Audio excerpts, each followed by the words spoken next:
Assalamualaikum warahmatullahi wabarakatuh. Waalaikumsalam warahmatullahi wabarakatuh.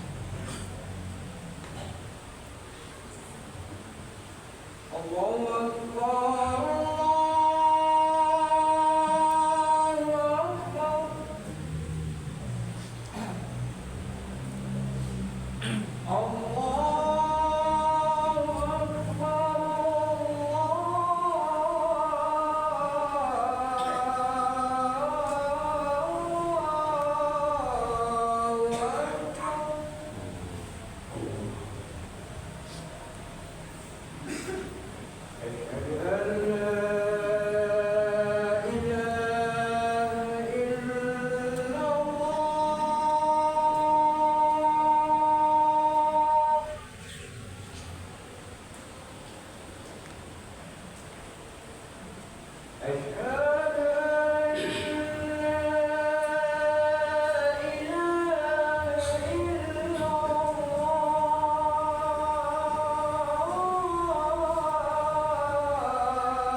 Alhamdulillahilladzi nahmaduhu wa nasta'inuhu wa nastaghfiruh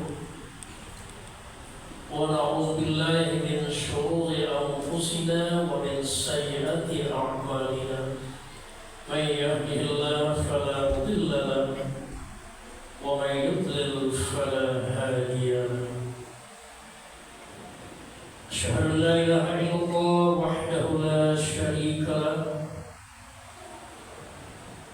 أن محمدا عبده ورسوله لا نبي بعده. اللهم صل وسلم وبارك على محمد النبي الكريم وعلى آله وأصحابه ومن تبعه بإحسان إلى يوم الدين. أما بعد. معاشر المسلمين رحمكم الله، أوصيكم وإياي بتقوى الله فقد فاز المتقون، وأحثكم على طاعة الله وطاعة رسوله لعلكم تفلحون. فقال الله سبحانه وتعالى في القرآن العظيم: أعوذ بالله من الشيطان الرجيم، بسم الله الرحمن الرحيم. لقد كان لسبإ في مسكنهم آية، جنتان عن يمين وشمال، كلوا من رزق ربكم واشكروا له، بلدة طيبة ورب غفور. فأعرضوا فأرسلنا عليهم سيل العليم، وبدلناهم بجنتين ذواتي أكل خمط وعسل وشيء من سدر قليل، ذلك جزيناهم بما كفروا وهل نجازي إلا الكفور. Sadaqallahul Azim. Bapak-bapak dan saudara-saudaraku kaum muslimin sedang nikmat rahimakumullah. Judul khutbah kita hari ini ialah akibat dari kufur nikmat. Tersebut dalam satu riwayat, dulu ada suatu negeri atau kerajaan yang bernama Kerajaan Sabah. Nama Sabah itu diambil dari nama seseorang, itu Sabah bin Yasjud bin Qahfah. Wilayahnya di sekitar dekat Yaman sekarang ini. Negeri itu terkenal dengan negeri yang subur. Berkat kesuburan negeri itu dikelilingi oleh pohon-pohon atau kebun-kebun yang berisi pohon kurma dan anggur. Di situ ada sebuah bendungan yang bernama Sadul Ma'arif sebagai sumber pengairan dari kebun-kebun mereka, sehingga rakyatnya dapat hidup dalam keadaan makmur. Itulah satu-satunya negeri yang mendapat julukan di dalam Al-Quran dengan sebutan Baldatun Thayyibatun wa Rabbun Ghafur. Tapi kemudian penduduk negeri itu kufur, tidak pandai bersyukur, akhirnya negeri itu hancur lebur. Kata Allah, jadi zalika jazainahum bima kafaru. Yang demikian itu adalah berupa balasan kami kepada mereka atas kekufuran mereka. Kufur apa yang maksud di situ? Kufur nikmat, tidak pandai mensyukuri nikmat-nikmat yang telah diberikan Allah kepada negeri itu. Kufur tidak selalu berarti keluar dari Islam. Ada kufur anak, pembangkang, keras kepala. Ada namanya kufur juhud, selalu membantah. Setiap kebenaran disampaikan dibantah dulu, meskipun hati kecilnya sudah mengakui bahwa itu benar. Sehingga yang hak itu hak, yang hak itulah yang dikatakan hak. Ini namanya kekufuran juga. Tidak menerima kebenaran yang disampaikan dari pihak manapun. Kemudian kufur nikmat, tidak pandai mensyukuri nikmat yang telah Allah anugerahkan kepadanya atau kepada suatu negeri. Nah, kekufuran yang semacam itu dapat terjadi di kalangan orang muslim sendiri. Meskipun dia mengaku Islam, dia bersyahadat, dia beribadah, tapi bila ada sifat-sifat yang tiga macam tadi, itu dapat juga disebut dengan kufur. Kemudian bernama kufur billah, itu mengingkari ajaran agama yang dibawa oleh Rasulullah dan tidak bersyahadat. Nah, inilah yang baru dia dikatakan keluar dari agama Islam. Kaum muslimin sedang jemaat yang berbahagia. Lawan daripada kufur ialah syukur nikmat. Mensyukuri nikmat Allah artinya kita menggunakan, memanfaatkan setiap nikmat yang Allah anugerahkan kepada kita sesuai dengan tujuan Allah menciptakan nikmat itu, dan sesuai dengan aturan-aturan yang telah digariskan Allah untuk penggunaan nikmat itu.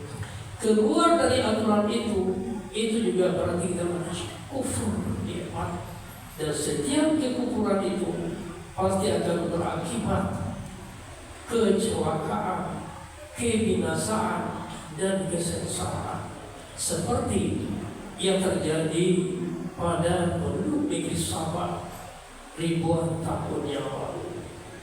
Negeri mereka begitu subur, rakyat hidup dalam keadaan makmur, tapi karena mereka diduga asyik bertengkar, mungkin berebut kekuasaan, berebut pengaruh, hingga bendungan yang diharapkan akan dapat sebagai sumber pembayaran bangunan itu pada pokok dan tidak terawat lagi, terjadi sayur alam, banjir yang melulantakan kebun-kebun mereka. Setelah itu terjadi musim kemarau panjang, tanaman tak bisa tumbuh. Yang tumbuh hanya tanaman sirih dan bidara yang penuh dengan duri. Kalaupun berbuah, buahnya pahit dan tidak dapat dimakan. Akhirnya terjadilah musim kelaparan bagi penduduk negeri itu, dan banyaklah penduduk negeri itu yang berdiaspora pergi cari makan ke negeri-negeri tetangga. Dalam pada itu orang-orang kaya, mereka yang terlihat kaya, masih saja dia bersikap angkuh dan sombong kepada orang miskin. Ini terjadi sejak ribuan tahun lalu. Allah cantumkan dalam Al-Quran dalam surat yang surat Sabah ayat 15 sampai 17. Allah mencantumkan suatu kisah dalam Al-Quran bukan tanpa tujuan, tapi penuh dengan peringatan dan makna bagi kita yang hidup di zaman yang sekarang ini. Jangan sampai terjadi hal-hal yang semacam itu di negeri kita yang kita cintai ini. Kalau kita tukikkan pandangan kita yang dekat ke negeri kita yang bernama Indonesia, yang sebentar lagi akan merayakan hari kemerdekaan kemerdekaan yang ke-79. Indonesia, negeri kita terkenal dengan negeri yang kaya raya, tanahnya subur, lautannya hijau, penuh dengan ikan dan mutiara. Hutan-hutan yang penuh dengan fauna dan flora, tumbuhan. Negerinya subur, terletak di bawah garis khatulistiwa, tidak mengenal perbedaan musim yang tajam. Hanya 2 macam saja, musim kemarau, musim hujan. Setiap saat apapun ditanam insya Allah tumbuh. Orang Eropa juga datang ke Indonesia. Apa katanya? Indonesia zamrud khatulistiwa. Begitu dia tergiur melihat kesuburan negeri kita ini. Lain lagi dengan orang Arab ketika datang ke Indonesia, dilihat dari udara. Apa kata mereka? Indonesia qit'atun minal jannah nuqilat ilal ardh. Indonesia itu bak sepotong surga yang dipindahkan ke bumi. Begitu mereka terkagum-kagum melihat negeri kita yang subur. Tapi kesuburan suatu negeri belum tentu dapat menjamin kemakmuran orang yang hidup di atas negeri itu kalau mereka tidak pandai bersyukur nikmat yang Allah berikan kepada kita. Sudah hampir 79 tahun Indonesia merdeka. Sudahkah tercapai tujuan merdeka seperti yang tercantum di dalam pembukaan Undang-Undang Dasar 1945 Alifiyah keempat, melindungi segenap tanah dan tumpah darah Indonesia, bangsa dan tumpah darah Indonesia, memajukan kesejahteraan, mencerdaskan kehidupan bangsa, dan ikut serta dalam perdamaian dunia.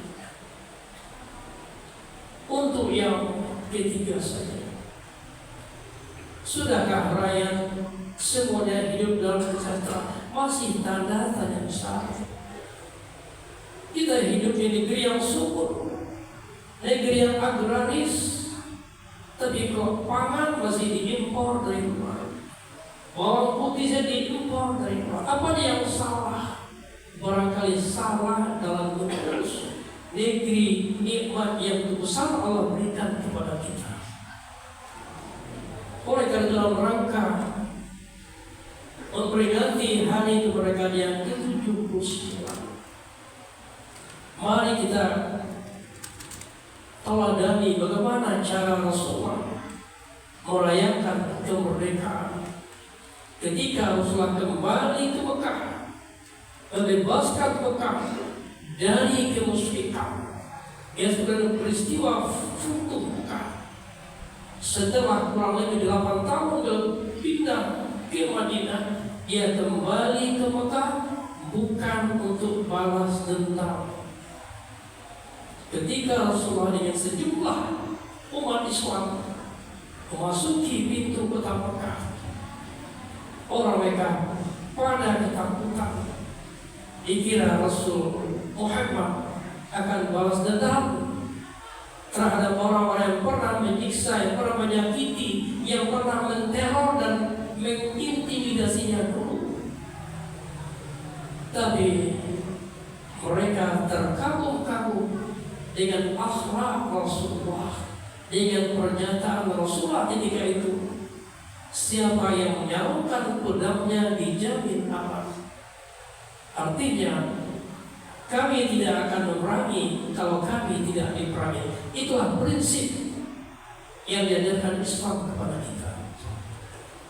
Siapa yang masuk ke rumah Abu Sufyan dijamin aman. Abu Sufyan adalah musuh beliau, sering menyakiti beliau. Dan siapa yang masuk ke Al-Haram dijamin aman. La tathribal yawm, tidak ada revolusi hari ini. Sehingga orang Mekah ketika itu kagum terhadap akhlak Rasulullah. Ketika itulah Rasulullah diajari oleh Allah bagaimana cara memperingati hari kemerdekaan itu. Iza ja'a nasrullahi wal fath wa ra'aitan nasa yadkhuluna fi dinillahi afwaja. Apabila telah datang pertolongan Allah dan kemenangan dengan terbukanya kota Mekah, engkau lihat orang pada berbondong-bondong masuk ke dalam agama Islam. Fasabbih bihamdi rabbika wastaghfir. Bertasbihlah, bertahmidlah dan istighfarlah. Innahu kana tawwaba. Sesungguhnya Allah itu Maha penerima taubat. Jadi ada 3 cara yang dilakukan Allah dalam merayakan kemerdekaan itu. Pertama, perbanyak tasbih, mensucikan nama Allah. Yang kedua, tahmid, memuji Allah. Dan yang ketiga, perbanyak istighfar. Karena tahu ketika dalam perjuanganmu banyak aturan-aturan Allah yang kita langgar, ketika kemenangan telah diraih, perbanyak bertasbih, perbanyak istighfar. Bukan hanya berpesta pora, berhura-hura, buang-buang uang dengan membakar petasan dengan nilai ratusan juta hanya untuk memperingati kemenangan yang disebut hari kemerdekaan, seperti yang kita biasakan selama ini. Mari hal-hal yang seperti itu kita hindari dan kembalilah kita meneladani ajaran yang dari Allah kepada Nabi kita Muhammad SAW. Maka cara yang 3 itulah yang ditampil dalam suatu ucapan yang kita baca ketika rukuk dan sujud. Subhanakallahumma rabbana wa bihamdika Allahumma ighfirli. Kaum muslimin sidang depan rahimahullah. Oleh karena itu, dalam rangka kita peringati menyongsong peringatan hari kemerdekaan yang ke-79 ini, mari kita sama-sama merenungkan, sudahkah kita turut berpartisipasi di dalam mencapai meraih cita-cita kemerdekaan yang diperjuangkan oleh para pahlawan kita, oleh para pendahulu kita, ataukah kita masih melakukan dengan cara-cara yang tidak benar, yang melanggar aturan Allah.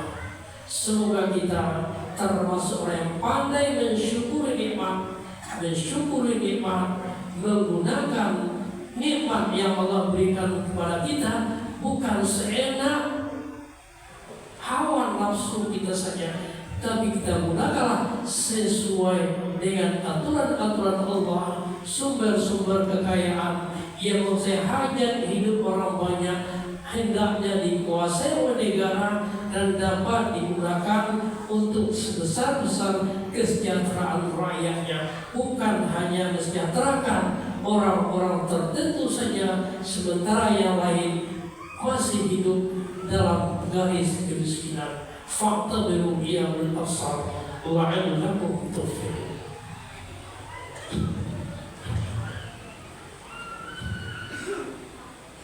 Alhamdulillahilladzi hadana li hadza wa ma kunna linahtadiya lawla an hadana Allah.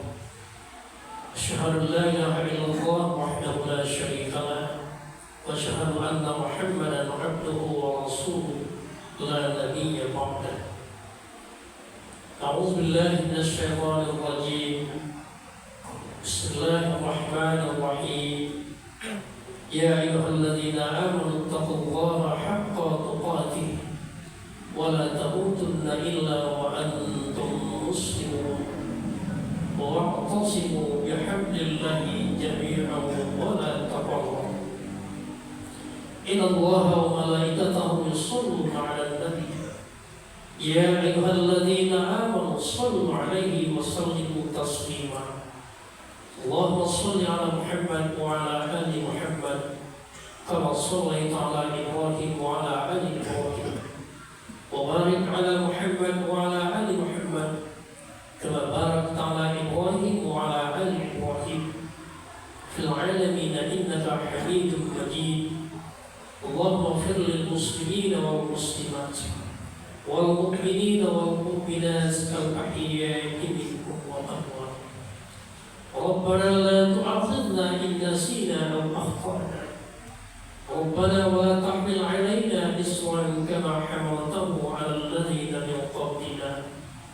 ربنا ولا تحملنا ما لا طاقة لنا واعف عنا واغفر لنا وارحمنا أنت مولانا فانصرنا على القوم الكافرين. فانصرنا على القوم الظالمين. فانصرنا على القوم المنافقين. اللهم أرنا الحق حقا وارزقنا اتباعه وأرنا الباطل باطلا وارزقنا اجتنابه. ربنا هب لنا من أزواجنا وذرياتنا قرة أعين واجعلنا للمتقين إماما. ربنا اغفر لنا ولوالدينا وارحمهم كما ربونا صغارا. ربنا آتنا في الدنيا حسنة وفي الآخرة حسنة وقنا عذاب النار. والحمد لله رب العالمين.